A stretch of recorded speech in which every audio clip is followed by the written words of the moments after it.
오늘 우리들에게 허락해 주시는 하나님의 말씀 고린도전서 15장 20절부터 28절까지의 말씀입니다.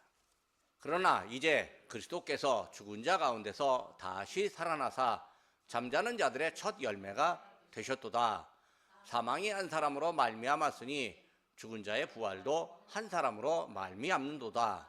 아담 안에서 모든 사람이 죽은 것 같이 그리스도 안에서 모든 사람이 삶을 얻으리라. 그러나 각각 자기 차례대로 되리니 먼저는 첫 열매인 그리스도요, 다음에는 그가 강림하실 때에 그리스도에게 속한 자요, 그 후에는 마지막이니 그가 모든 통치와 모든 권세와 능력을 멸하시고 나라를 아버지 하나님께 바칠 때라. 그가 모든 원수를 그 발 아래에 둘 때까지 반드시 왕노릇 하시리니 맨 나중에 멸망받을 원수는 사망이니라.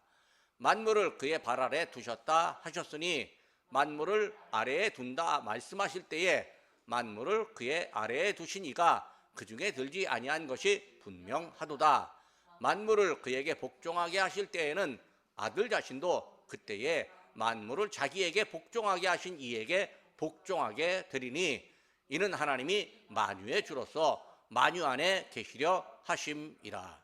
아멘. 지난주일 우리는요, 예수님이 부활하셨다는 사실을 기억하고 기념하는 주일로 지켰습니다.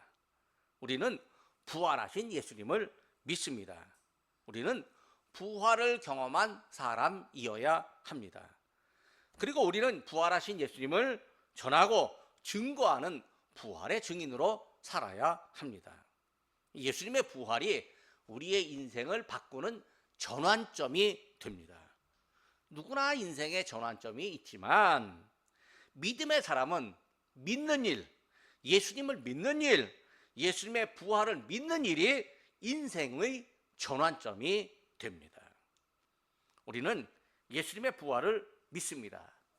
우리가 믿으면서 단순히 예수님이 부활하셨대 뭐 이렇게 얘기를 듣거나 그냥 부활했다고 성경에 기록됐으니까 그런가 보다 하고 적당히 받아들이는 정도, 이 정도로는 우리의 부활의 믿음이 너무 약합니다.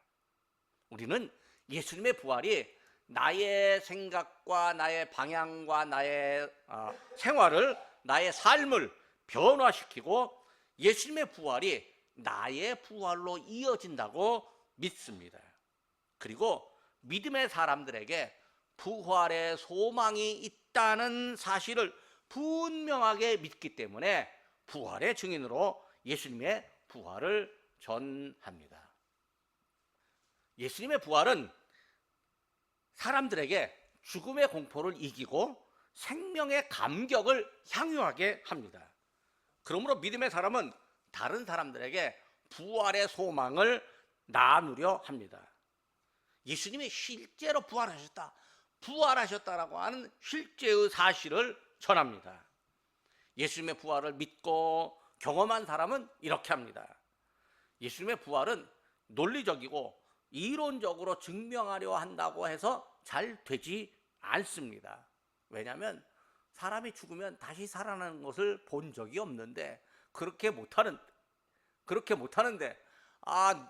의술이 뛰어난 의사라도 첨단 의료 장비라도 또 과학기술이라도 죽은 사람을 다시 살려내지 못하는데 그걸 어떻게 이론과 논리로 증명할 수 있겠습니까?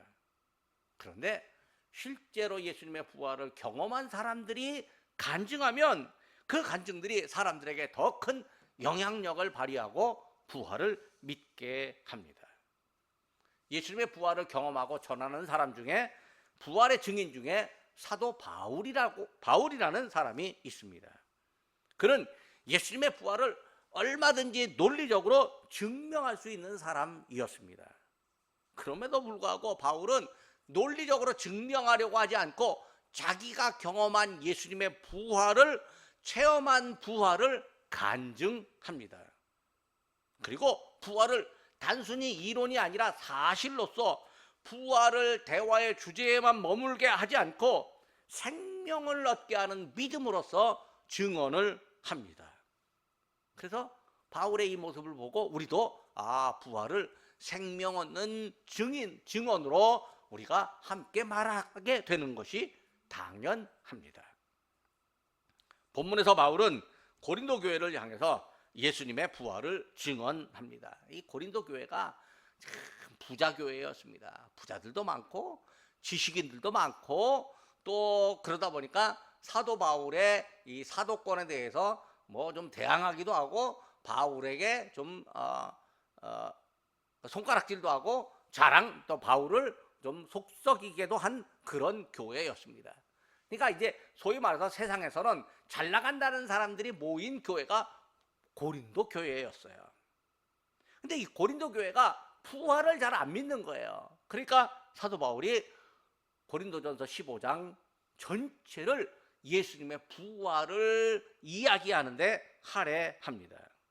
그리고 예수님의 부활이 믿음의 사람들에게 어떻게 영향력을 끼치는지도 증언합니다.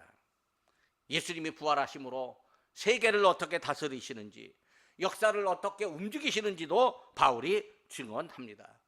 예수님이 어떤 분이신지, 부활하심으로 예수님의 부활하심으로 예수님의 그 속성과 예수님의 존재성을 증명하셨다는 것을 바울이 확신하고 있습니다. 우리는 사도 바울의 증언과 확신을 통해서 부활하신 예수님이 어떤 분이신지 좀 더 자세하고 분명하게 오늘 본문을 통해서 알 수가 있습니다. 첫째로 예수님은 잠자는 자들의 첫 열매가 되셨습니다. 사도 바울은요, 예수님의 부활을 잠자는 자들의 첫 열매다 이렇게 증언합니다. 여기 잠자는 자들이 뭘까요? 이 잠자는 사람들은 사실 여기 사도 바울의 말은 죽은 자들을 의미합니다. 그런데 이 죽은 사람을 또 반대로 잠잔다 이렇게 말하기도 합니다. 예수님은요, 회당장 야이로의 딸이 죽었을 때 잠잔다고 말씀하신 적이 있었습니다. 사람들이 뭐 죽은 사람은 죽은 아이를 가지고 잠잔다고 그렇게 말을 해? 라고 말한 적도 있었습니다. 사람들이 야이로의 딸이 죽으니까 죽었다고 생각하고 울면서 시끄럽게 하고 있는데 예수님이 조용히 하라고 말씀하십니다. 그리고 말씀하시는데 마가복음 5장 39절입니다. 너희가 어찌하여 떠들며 우느냐? 이 아이가 죽은 것이 아니라 잔다. 예수님이 왜 죽은 아이를 향해서 잔다고 말씀하셨을까요? 그건요, 다시 깨어나기 때문입니다. 사람이요, 잠잘 때는 생각이나 감정이 멈춘 것 같지만 일정 시간이 되면 깨어납니다. 어젯밤에 우리가 잠들었지만 오늘 주일 아침에 깨었습니다. 그러니까 오늘 주님의 앞에 와서 예배를 드립니다. 잠잘 때는요, 생각하고 감각을 느끼고 행동하며 일하는 것, 이게 다 그냥 멈추어집니다. 그리고 우리의 몸이 다시 이 생기와 원기를 회복하게 됩니다. 근데 잠에서 깨면요, 감각을 느끼고 생각하고 말하고 행동을 합니다. 또 깨었을 때 믿음을 실천하기도 합니다. 그리고 또 잡니다. 하루에 보통 8시간은 자야 된다, 뭐 이렇게 말하기도 합니다. 어떤 사람은 4시간 자기도 하고 그러는데요, 이제 사실은 아기 때 많이 자고 또 연세가 들면 또 잠도 많이 주무셔야 되는데 연세가 들면 잠이 안 온다고 그렇게 말하기도 합니다. 적당히 잠을 자야 정신이 맑게 되는 거죠. 잠을 자면서 신체의 피로가 풀리고 회복되기 때문입니다. 예수님은요, 죽음조차도 자는 거라고 말씀하셨습니다. 예수님이 보시기에 사람의 죽음은요, 멸망이 아니고요, 잠자는 일종의 쉬는 시간으로 보셨습니다. 우리도요, 죽은 사람을 향해서 영원한 잠에 들어갔다고 말하는 경우가 있습니다. 잠과 죽음을 유사한 현상으로 보고 있습니다. 잠을 잔다는 것은 다시 깨어난다는 희망이 있다는 의미입니다. 잠들 때는 다시 깰 거다 이런 생각조차도 하지 않고 그냥 내일은 무슨 일 해야지 이런 생각 정도는 적당히 하고 그냥 당연히 아침에 깰 거라고 생각하고 믿고 잠자리에 들어갑니다. 간혹 어떤 사람은 내가 오늘 잠들었다가 다시 안 깨어나면 어떡하지? 불안해서 잠 못 드는 사람도 더러 있기는 합니다. 그런데요, 그렇게 내가 오늘 잠들었다가 못 깨면 어떻게 하지? 하고 걱정할수록 자기 마음과 이 생각에 이 몸에 병이 더 들어갈 뿐입니다. 내일 다시 일어난다는 당연한 현상을 당연히 믿고 잠에 들어가면요, 잠이 잘 옵니다. 당연한 현상을 당연히 믿는 것도 하나님의 사랑을 믿는 일이고 하나님의 사랑을 받는 일이고 잠도 잘 옵니다. 그래서 시편 127편 2절에 이렇게 말합니다. 여호와께서 그의 사랑하시는 자에게는 잠을 주시는도다. 믿음의 사람도요, 예수님의 생각처럼 죽음을 잠에 드는 것이라고 믿습니다. 예수님이 오셔서 부활하실 때까지, 그러니까 예수님이 세상에 다시 오셔서 믿음의 사람을 부활시킬 때까지 긴 잠에 드는 것입니다. 사람들은 영원한 잠이라고 말하지만 그것이 아니라 긴 잠에 들어가는 거죠. 그러기에 사람들은요, 죽음이라고 해서 절망하지 않습니다.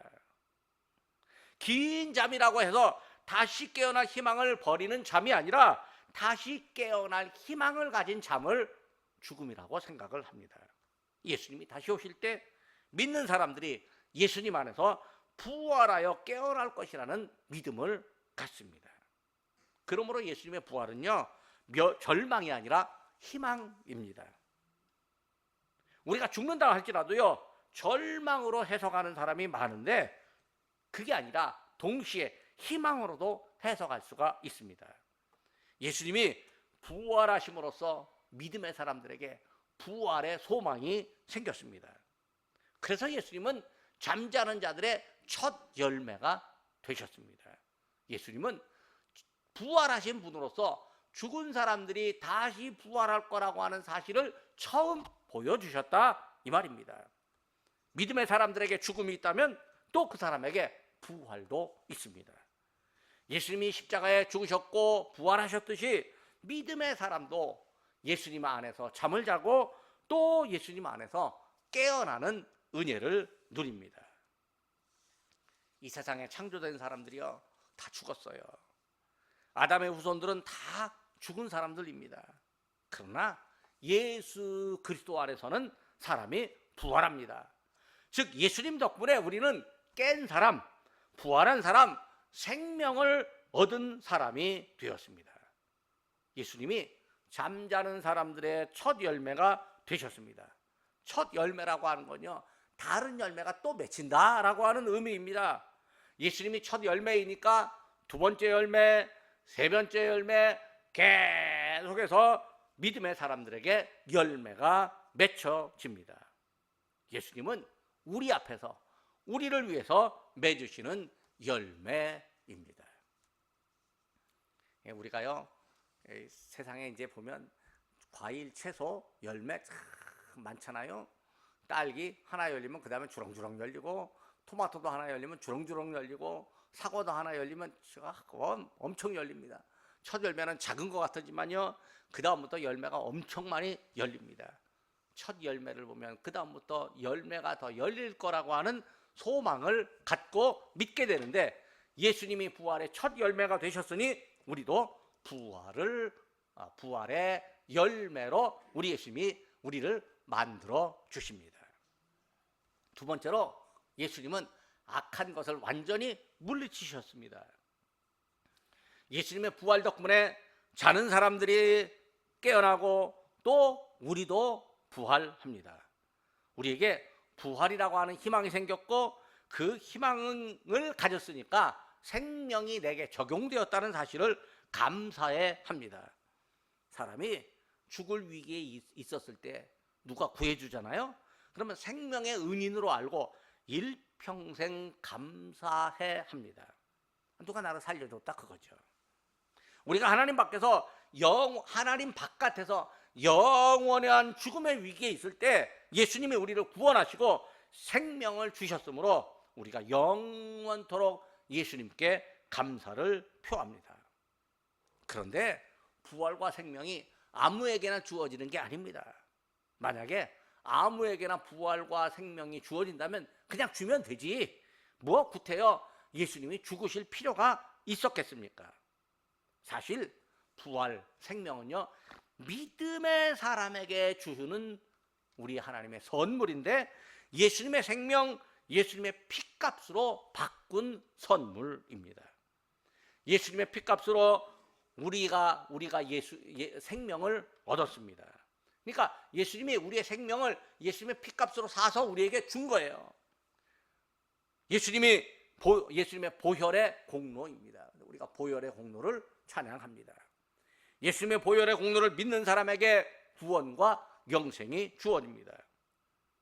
예수님의 생명이 동시에 전 세계 모든 인류에게 하나도 빠짐없이 적용된다면 사람들은 또 예수님 안 믿을 겁니다. 그냥 줘버리고 다 적용됐다면 예수님 안 믿을지 몰라요. 그냥 생명을 얻을 어떤 날을 기다리기만 하면 될 겁니다. 이런 걸 악용해서 시한부 종말론이라고 사람들을 유혹하는 무리들도 있습니다. 그러나 예수님은요, 부활의 은혜와 생명을 예수님이 정하신 순서에 따라서 주십니다. 내가 순서를 정하는 것이 아니라 하나님이 순서를 정해서 부활을 허락하십니다. 부활은 하나님의 구원 계획에 의해서 순서대로 이루어졌습니다. 먼저는 첫 열매인 그리스도가 부활하셨습니다. 그리고 예수 그리스도께서 다시 오실 때 그분에게 접붙인 사람들이 부활합니다. 그리고 세상의 마지막이 옵니다. 그때에는 예수님이 모든 지배자와 권위가 있다는 사람이나 힘을 가졌다는 사람들을 딱 패하시고 그것들을 하나님 아버지께 바치십니다. 세상에 권세를 얻어보려고 선거판에 나가서 내가 뭘 하겠다라고 하는 사람들이 있지만요, 그거는 세상에 존재할 때까지만이고 임기 때까지만이고 우리 예수님이 오시면 그거 다 사라진다, 그 소리예요. 세상의 권력과 돈과 권세가 또 힘이 영원한 것 같지만 결코 그렇지 않습니다. 예수님이 오시면 다 사라질 것입니다. 그런데 사람은 그것이 영원한 줄 착각하고 그것을 가지려고 온갖 나쁜 일을 합니다. 예수님이 오실 때는 세상의 모든 것이 다 하나님께로 돌려집니다. 본문 24절 말씀입니다. 그가 모든 통치와 모든 권세와 능력을 멸하시고 나라를 아버지 하나님께 바칠 때라. 예수님의 부활은요, 악한 권세와 죽음의 권세를 물리치는 승리입니다. 예수님이 우리에게 부활의 은혜를 주심도요, 악한 권세를 물리치고 승리하라는 이유입니다. 예수님이 모든 권세를 이미 하나님께 바치셨으므로 우리는 예수님을 믿고 예수님의 권세만 의지하며 살아갑니다. 세 번째로 예수님은 악함을 초월해 왕으로 계십니다. 예수님이 잠자는 사람들을 일으키시면요, 예수님의 권세가 죽음을 이겼다는 의미입니다. 우리가 예수님의 부활을 믿고 또 예수님의 부활을 따라서 부활할 거라고 믿습니다. 이것은 우리를 지배하는 죄와 악함과 죽음의 권세를 주님이 다 물리치시고 이기시고 우리에게 생명의 부활을 선물로 주셨다는 의미입니다. 그리고 우리는 생명의 부활을 선물로 주셨음을 믿습니다. 예수님의 승리와 우리의 부활을 우리는 믿습니다. 주님은 생명을 얻은 우리를요, 세상 끝날까지 지키십니다. 마태복음 28장 20절에서 예수님은 제자들에게 말씀하십니다. 볼지어다 세상 끝날까지 너희와 항상 함께 있으리라. 예수님이 제자들과 또 우리와 함께하는 이유는요, 생명의 부활을 믿고 전하게 하려 함입니다. 예수님이 부탁하신 일, 예수님이 원하는 일이 이루어지기까지 예수님이 제자들과 또 우리와 항상 함께 하십니다. 예수님이 원하시는 목적이 이루기 위해서 예수님이 우리를 돌봐주시고 힘과 지혜를 주십니다. 예수님은요, 이 세상에서 악한 것이 완전히 멸망할 때까지 당신의 권세를 행하십니다. 마귀는 예수님의 권세를 대항하고 또 자기가 왕이 되려는 야욕을 갖고 있습니다. 마귀는 사람 속에 들어가서 그 사람을 움직여갖고 그 사람 자기가 왕인 줄로 착각하게 만듭니다. 인생의 실존을 경험한 것 같은데 말과 행동에서 세상에서 자기가 최고이고 세상의 모든 것보다 자기가 더 귀하고 하나님도 자기가 없으면 아무것도 아니라며 우겨대는 사람도 있습니다. 왕이신 하나님을 거절하고 부정하는 사람입니다. 그러니까요, 겉으로 예수님을 믿는 게 아니라 진실로 속으로 예수님을 믿는 사람이 우리 예수님의 부활에 동참하는 사람입니다. 예수님은요, 사람들의 말과 행동을 모두가 다 알고 계십니다. 예수님이 오시면 정사와 권세와 능력, 즉 인간을 지배하는 모든 악함과 악한 권력과 악한 힘을 전혀 활동 못하도록 딱 제압을 하십니다. 그리고 주님이 오신 후에는 가장 마지막에 사망이 멸망을 받습니다. 즉 사망을 패하시고 믿음의 사람들에게 생명을 주십니다. 즉 사망이 사람을 이기지 못하도록 예수님이 완전하게 승리하십니다. 이미 예수님이 이기셨습니다. 요한복음 16장 33절에서 예수님이 말씀하십니다. 내가 세상을 이기었노라. 우리 예수님은요, 모든 악함을 초월하여 왕으로 계신 분입니다. 우리는 그 왕을 따르는 왕의 백성들입니다. 예수님이 만왕의 왕, 모든 악한 권세를 이기시는 왕이고 우리는 그분의 백성입니다. 얼마나 감사하고 또 축복받은 일입니까? 이 땅, 이 세계에서도요, 어느 나라 국민이다 그러면 대우를 받습니다.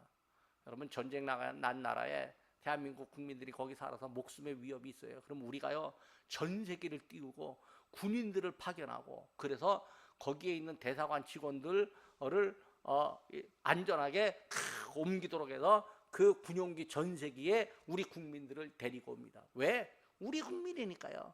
국가가 국민을 책임지고 국민의 생명을 보호하기 위해서 국가가 하는 일이니까요. 이게 하나님 나라는 어떻습니까? 하나님은요, 하나님 나라 백성들을 반드시 지켜주십니다. 그러므로 우리는 항상 주님만 최고로 믿고 따르게 되어 있습니다. 마지막으로 우리 예수님은요, 만물을 다스리시고 초월하신 분입니다. 예수님은요, 만물을 다스리십니다. 모든 것을 다스리십니다. 예수님은 악함조차도 다스리시는데 악함은요, 어떻게든지 예수님의 말씀에 거역하려고 합니다. 사실은 예수님 말씀을 거역하는 것이 악함입니다. 주님은 만물이 내 것이다, 내가 만물을 다스린다라고 말씀하십니다. 예수님이 만물을 내 발 아래 두었다고 말씀하신 때는 하나님께 포함되지 않은 것들을 깨끗하게 청소하십니다. 하나님은요, 용서하시지만 무조건 용서하고 무조건 품어주시지 않습니다. 하나님은 공의로 다스리십니다. 용서할 것과 품어줄 것은 주님이 용납하시지만요, 주님께 속하지 않은 것에는요, 주님이 버리십니다. 부활하신 예수님이 세상에 오시면 세상을 깨끗하게 하시고 세상의 질서를 다시 정리하십니다. 예수님이 다시 오심으로 만물 모든 것이 그분 앞에 복종하게 됩니다. 하나님이 만유에 계시고 하나님이 모든 것을 다스리시는데 우리 예수님이 오셔서 하나님 앞에 다시 하나님의 다스리심을 받는다 그거죠. 그건 하나님께서 예수님에게 만물을 다스리는 권세를 주시고 만물을 예수님께 복종하게 만드는 것이죠. 만물이 아버지께 복종하고 예수님도 아버지께 복종하게 됩니다. 하나님은 모든 것의 주인이시고 모든 것 안에 계십니다. 하나님은 당신의 뜻에 의해서 거둘 것을 거두시고 버릴 것은 버리십니다. 하나님의 주권입니다. 우리는 하나님의 주권을 믿습니다. 하나님의 주권에 의해서 부활하신 예수님을 세상에 보내시고 만물을 다스리게 하십니다. 하나님이요, 예수님의 부활을 믿고 또 우리의 부활도 믿는 우리를 어떻게 대하시겠습니까? 하나님께서 우리를 거둬주십니다. 우리는 하나님께서 우리를 거두신다는 사실을 믿습니다. 얼마나 감사한 일입니까? 하나님이 거두시는 사람이 있습니다. 부활의 주님을 믿는 사람들입니다. 부활의 주님을 믿고 또 주님이 나를 다스리신다는 사실을 믿고 주님을 따르는 사람을 하나님이 거둬 주십니다.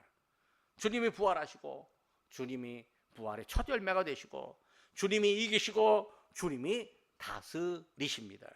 우리는 주님에 의해서 생명을 얻어 부활했고 그분께 속하여 살아갑니다. 감사한 일입니다. 말씀을 맺으려고 합니다. 오늘 주보에 있는 이야기입니다. 잠수부 조지 핸더슨이라고 하는 사람이 이렇게 말했답니다. 몇 년 전에 이상한 주문을 받았대요. 진주를 세 장에 매달아서 수심 8m 이상의 깊은 바닷속 바위에 견고하게 매달아 달라고 하는 주문이었답니다. 이 진주가요, 어떤 그 귀부인이 갖고 있었는데 영롱한 빛을 잃어가고 있었답니다. 근데 전문가들은 진주가 다시 영롱한 광채를 얻으려면 깊은 바닷속에 둬야 한다라고 그 부인에게 말했다는 겁니다.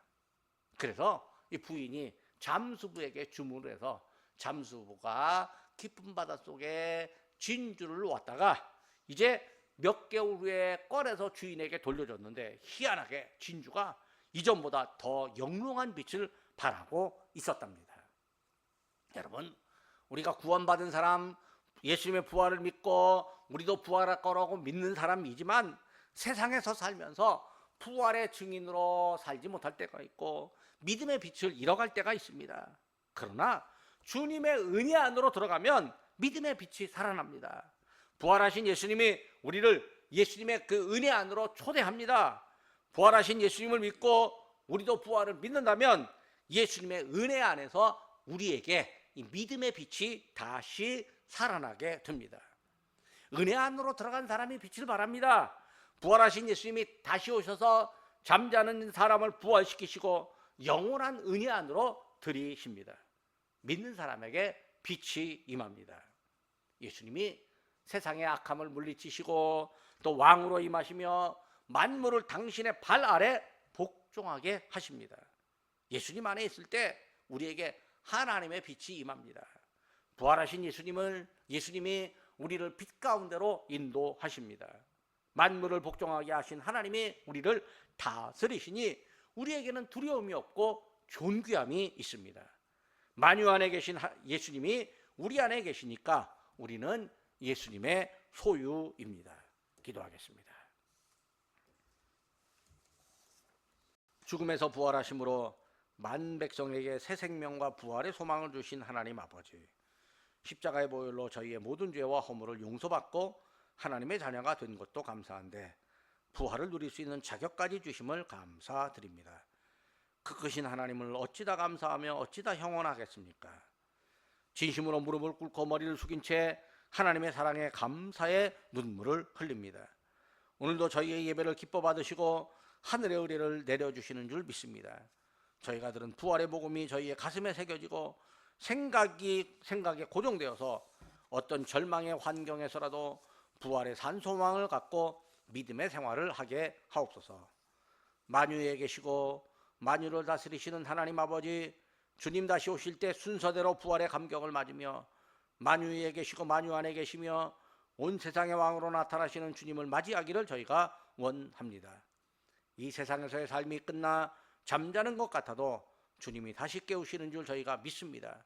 세상의 악한 것들을 패하시며 영원한 천국을 건설하여 저희를 백성으로 삼으실 주님을 찬양합니다.